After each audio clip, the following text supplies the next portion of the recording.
He was loved by the South, respected by the North. But did Robert E. Lee really want the Civil War? The truth will shock you. 2.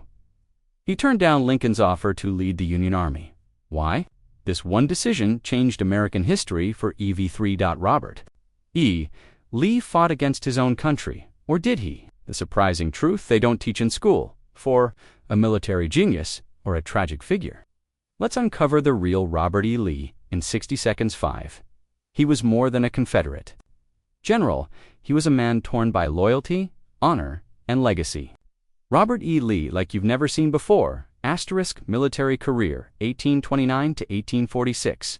Born January 19, 1807, in Stratford, Virginia. Lee graduated second in his class from the United States Military Academy at West Point in 1829, earning a commission as a second lieutenant in the Corps of Engineers. He was noted for his academic excellence and disciplined character. Graduating without a single demerit Mexican-American War, 1846 to 1848, Lee's first combat experience came during this conflict, where he served as a staff officer under General Winfield Scott. His role involved reconnaissance, planning, and engineering, earning him recognition for bravery and tactical acumen.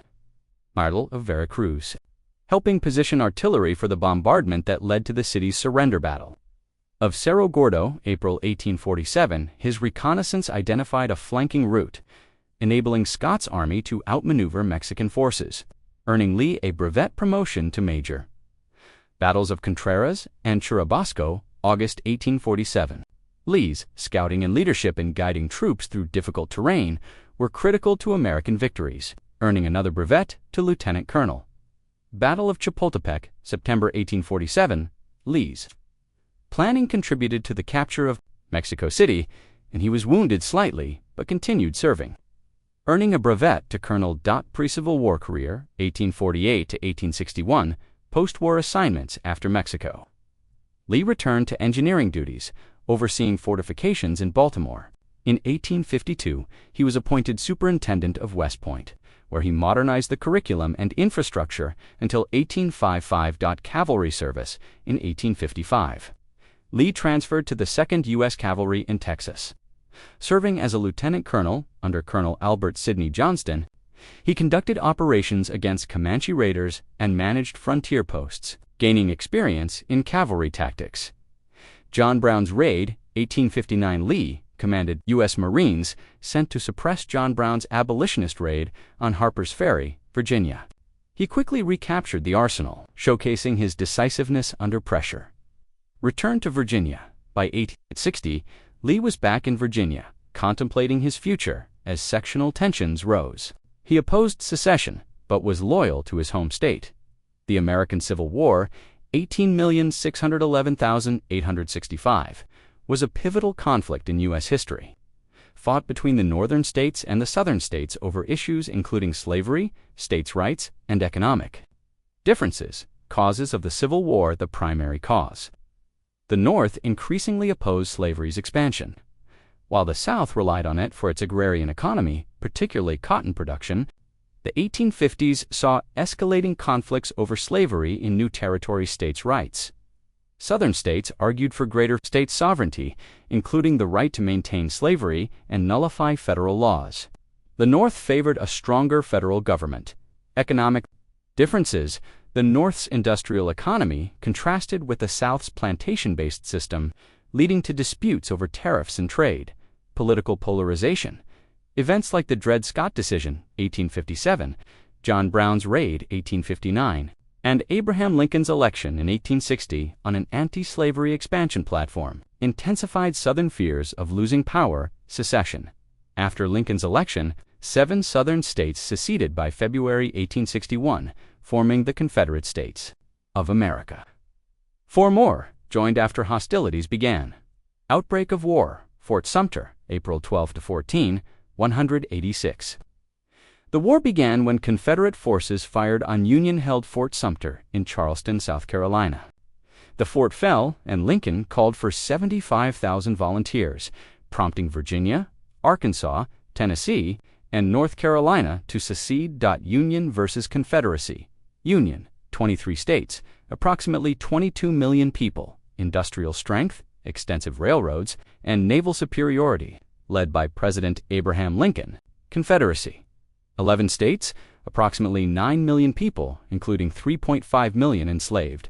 Agrarian economy, limited industry, but strong military leadership.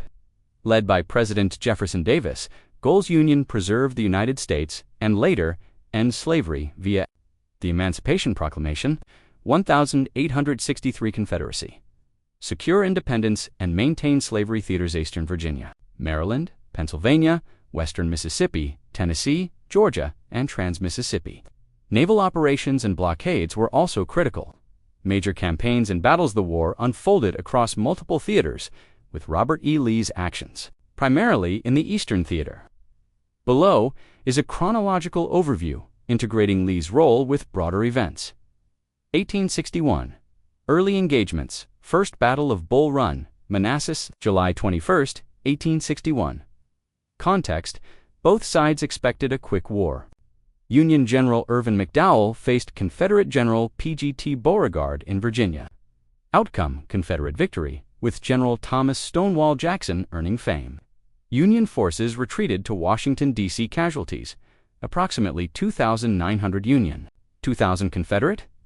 Lee's role: Lee was an advisor to Jefferson Davis in Richmond, organizing Virginia's defenses, but not directly involved in this battle. Western Theater. Union victories at Forts Henry and Donelson, February 1862. Under Ulysses S. Grant, secured Kentucky and parts of Tennessee. Lee's early actions sent to Western Virginia. Lee's campaign faltered, for example, Cheat Mountain. He later fortified coastal defenses in South Carolina and Georgia. 862. Escalation Peninsula Campaign. March-July 1862. Context: Union General George McClellan aimed to capture Richmond via the Virginia Peninsula. 7 days battles, Jan-July 1862. Lee's role: taking command of the Army of Northern Virginia after Joseph E. Johnston's wounding. Lee launched aggressive counterattacks. Mechanicsville, Gaines' Mill. Malvern Hill. His tactics forced McClellan's retreat, saving Richmond. Casualties: approximately 20,000 Confederate, approximately 16,000 Union. Lee's audacity established him as the Confederacy's premier general, though high losses foreshadowed challenges. Second Battle of Bull Run, Manassas, August 1862. Lee's role: Lee defeated Union General John Pope, coordinating with Jackson and James Longstreet.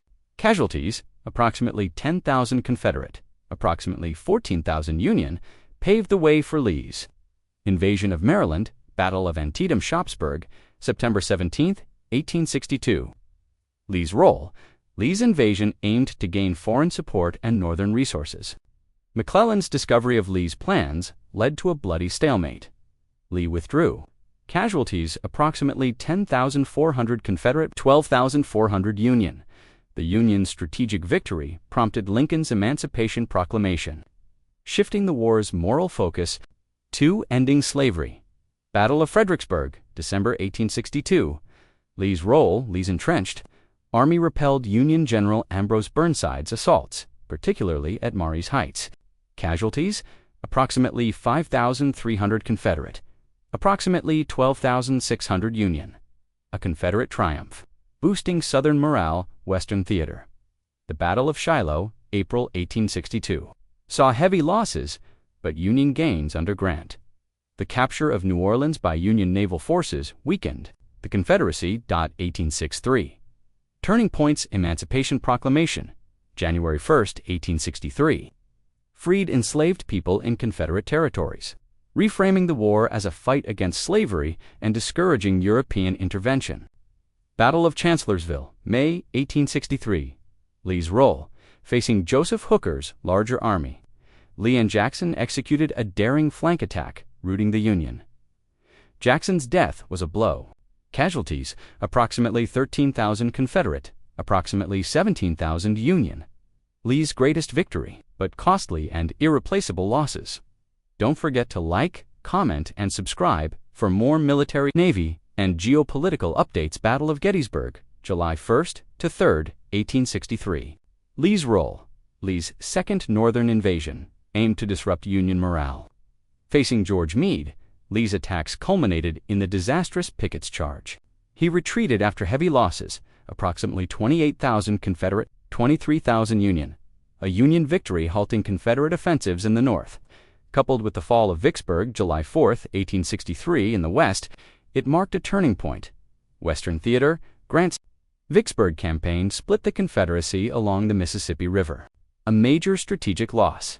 1864, War of Attrition Overland Campaign.